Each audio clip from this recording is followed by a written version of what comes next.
Hello friends, welcome back to YouTube channel Technical Blogger. I hope कि आप सभी लोग अच्छे होंगे। और फ्रेंड्स, सबसे पहले मैं आपको थैंक यू बोलना चाहूँगा कि हमारी यूट्यूब फैमिली के टोटल 1000 मेंबर से ज़्यादा भी हो चुके हैं और इतना सपोर्ट देने के लिए आप सभी को थैंक यू।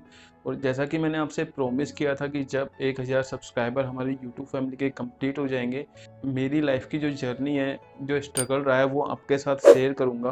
तो फ्रेंड्स, कल मैंने वीडियो बनाई थी बट वो मुझे पसंद नहीं आई, इस वजह से मैंने अपलोड नहीं की। 25 से 30 मिनट की वो वीडियो थी, बहुत ज़्यादा लंबी हो गई थी और फिर उसमें चीज़ें रिलेट नहीं कर पा रहा था मैं अच्छे से। तो आज मंडे को मॉर्निंग में फ्रेंड्स वापस से मैं ये सब शूट कर रहा हूँ। फ्रेंड्स, आज ये वीडियो मैंने थोड़ा सा स्टोरी के रूप में कन्वर्ट किया। इसकी एक एक बात सच है बट इसको मैंने थोड़ा सा स्टोरी के रूप में कन्वर्ट किया है। आई होप कि आप लोगों को पसंद आएगी। अगर आप लोगों का रिस्पॉन्स अच्छा रहता है तो इससे मैं आगे की जर्नी यानी कि जॉब से लेके अभी तक की जर्नी, जिसमें कार, बाइक और बाकी सारी चीज़ें थी, वो भी ज़रूर से लेके आऊँगा। तो चलिए फ्रेंड्स, वीडियो को शुरू कर लेते हैं।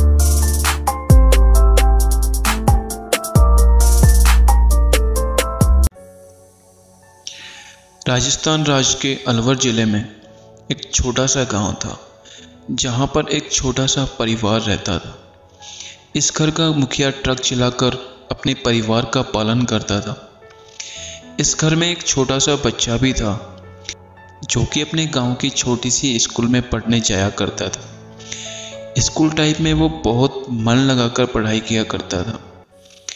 इसने अपनी पढ़ाई गांव के छोटे से स्कूल से पूरी की और 2008 में मैट्रिक के बाद वह आगे की पढ़ाई करने जोधपुर चला गया, क्योंकि उस समय उस बच्चे की उम्र महज 15 वर्ष थी और वह घर से इतने दूर पहली बार गया था।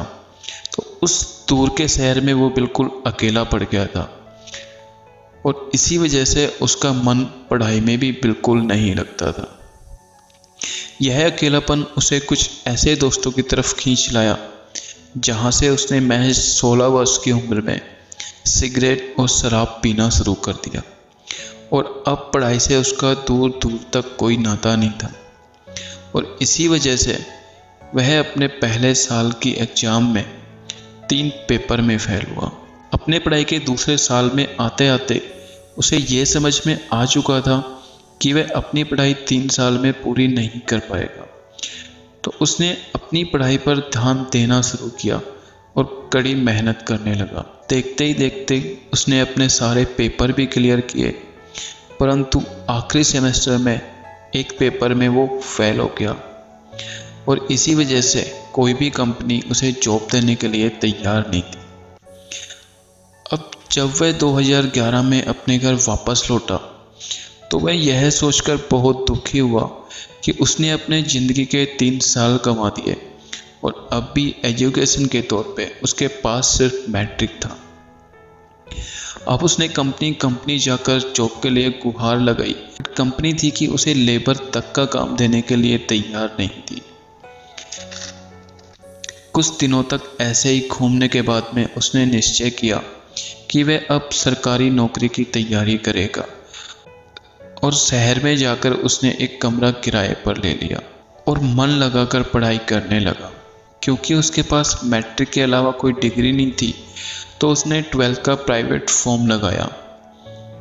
देखते ही देखते 1 साल गुजर गया और जैसे ही उसकी इंटरमीडिएट पूरी हुई तो उसने SSC CHSL 2012 के लिए अप्लाई किया।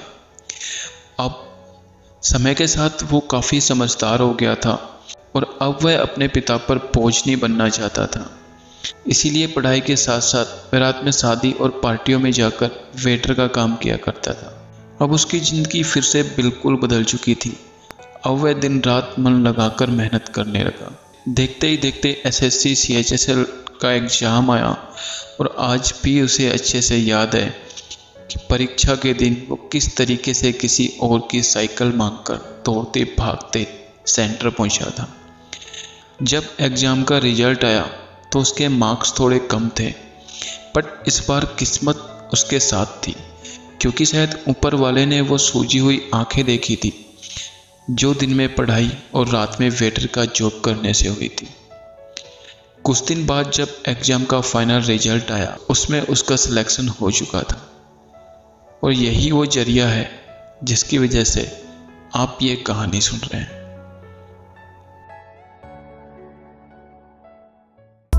तो फ्रेंड्स, जैसे कि आपने देखा मेरी लाइफ कहाँ से कहाँ चेंज हुई थी। जब मैं जोधपुर पढ़ाई करने गया था तो फर्स्ट ईयर में मेरी सिचुएशन बिल्कुल ख़राब हो चुकी थी। ऐसे ऐसे दोस्त मिले थे और ऐसा मतलब मेरा ग्रुप हो गया था कि वहाँ पे वो सब चीज़ें जो मैंने बताई थी उस स्टोरी में वो वही होता था। पढ़ाई बिल्कुल नहीं हो रही थी और उस वजह से मेरे 3 पेपर बैक आ गए थे और धीरे धीरे मैंने इम्प्रूव करना स्टार्ट किया। बट लास्ट में 5th सेमेस्टर में जाके फिर से जो सी लैंग्वेज का पेपर है वो मेरा शायद 2 नंबर से रह गया और इतने सारे बैक रिकॉर्ड के साथ में अपनी कंपनी का जॉब देना तो मुश्किल था, इसलिए मैं कैंपस में बैठा ही नहीं। फ्रेंड्स, फर्स्ट ईयर की एक स्टोरी मैं आपको बताता हूँ। पापा ट्रक चलाते थे और उनकी सैलरी 7,000 रुपये पर मंथ थी और उस टाइम मैंने उनको बोला था कि मेरे को एक कंप्यूटर चाहिए जो कि 20-22 हज़ार का था।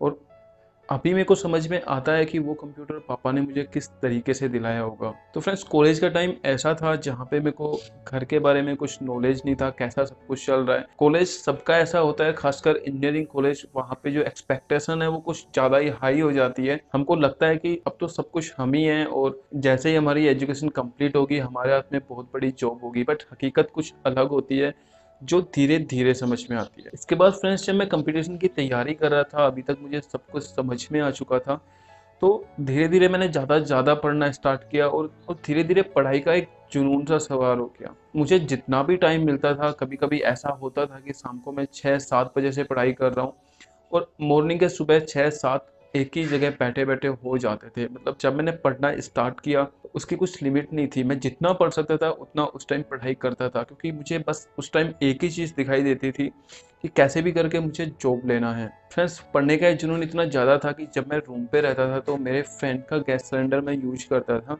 और अचानक से एक दिन वो आया और उसे उठा के घर ले गया। तो उस टाइम इतने पैसे नहीं थे कि दिन में वो सब परचेज कर सकूं अपने लिए। तो घर वालों ने बोला कि कुछ दिन के लिए घर आ जाओ, बट मैंने घर आने से मना कर दिया। और उस टाइम घर से एक बस आती थी, वहाँ पे घर वाले रोज सुबह उसमें खाना रखते थे और मैं वहाँ से खाना लेता था। उस खाने को दोनों टाइम चलाता, फिर नेक्स्ट डे का। बट मैं घर नहीं गया। इतनी सारी प्रॉब्लम्स के बाद में मैंने पढ़ाई जारी रखी। जब पैसे की ज़्यादा कमी होती थी तो जो शादी पार्टी में जो वेटर का जॉब करते हैं, मैं भी उनके साथ में रात को वेटर का जॉब करने के लिए जाता था। फ्रेंड्स, जब आपको किसी भी हालत में जल्दी से जल्दी जॉब चाहिए तो आप क्या करते हैं कि सारे एग्जाम्स के फॉर्म, चाहे वो ग्रुप डी का हो, एमटीएस का हो, कुछ भी हो, सारे एग्जाम फॉर्म आप अप्लाई करते हैं। वही सिचुएशन उस टाइम मेरे साथ हो रही थी। मैंने रेलवे ग्रुप डी का फॉर्म अप्लाई किया था। तो फ्रेंड्स, जब उसका एग्जाम आया तो दिल्ली में उसका सेंटर था और मुझे ट्रेन पकड़नी थी अलवर से।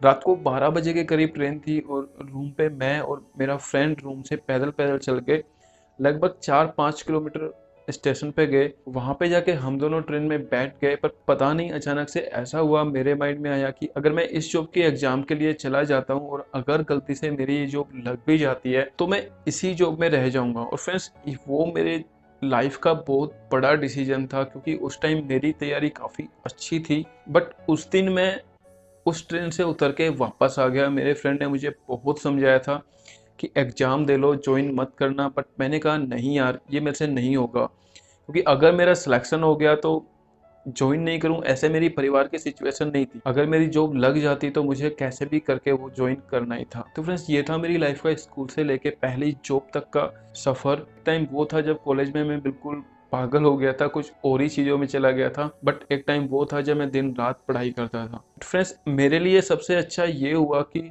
ये सब ड्रामा जो भी हुआ मेरी लाइफ में बहुत पहले हो गया। और सब कुछ होने के बावजूद मैं जब संभला तब भी मेरी उम्र 18 साल की नहीं थी। इसी वजह से फ्रेंड्स, मेरी जॉब 19 साल में लग गई और मैंने 20 साल के होते होते जॉब ज्वाइन भी कर ली थी। तो फ्रेंड्स, अगर आपकी सिचुएशन भी इनमें से किसी भी एस्पेक्ट से मिलती है, अगर आपकी इकोनॉमिकल कंडीशन बेकार है, अगर आप थोड़ा सा भटक गए हैं, तो कभी भी देर नहीं होती। आप अभी तैयारी स्टार्ट कर सकते हैं, अभी से अच्छे के लिए कुछ स्टार्ट कर सकते हैं और एक दिन आप आपके गोल को जरूर से अचीव करोगे। तो फ्रेंड्स, वीडियो के लास्ट में मेरा यही कहना है कि मेहनत करते रहिए और डेडिकेशन के साथ पढ़िए। ऐसा नहीं कि जॉब नहीं मिलेगा। और फ्रेंड्स, ये सिर्फ एक जॉब है जिसकी वजह से मेरे घर को मैं छप्पर से एक छोटे से घर में तब्दील कर पाया हूँ और आज मेरे घर में एसी, मेरे पास कार, बाकी सारी चीज़ें हैं।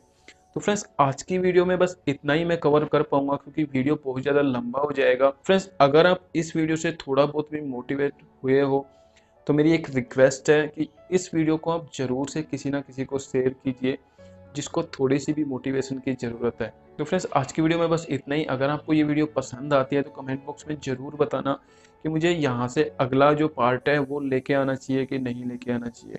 अगर फ्रेंड्स आपने कमेंट किए तो उस पार्ट में मैं बताऊंगा कि मेरी जॉब से लेके बाकी सारी जो जॉब हैं, जो मैंने 6 या 7 जो जॉब लगाऊं, और बाकी सारी चीज़ें, कार, बाइक, लव मैरिज, वो सारी चीज़ें कैसे मैं अचीव कर पाया इसी जॉब के दम पे।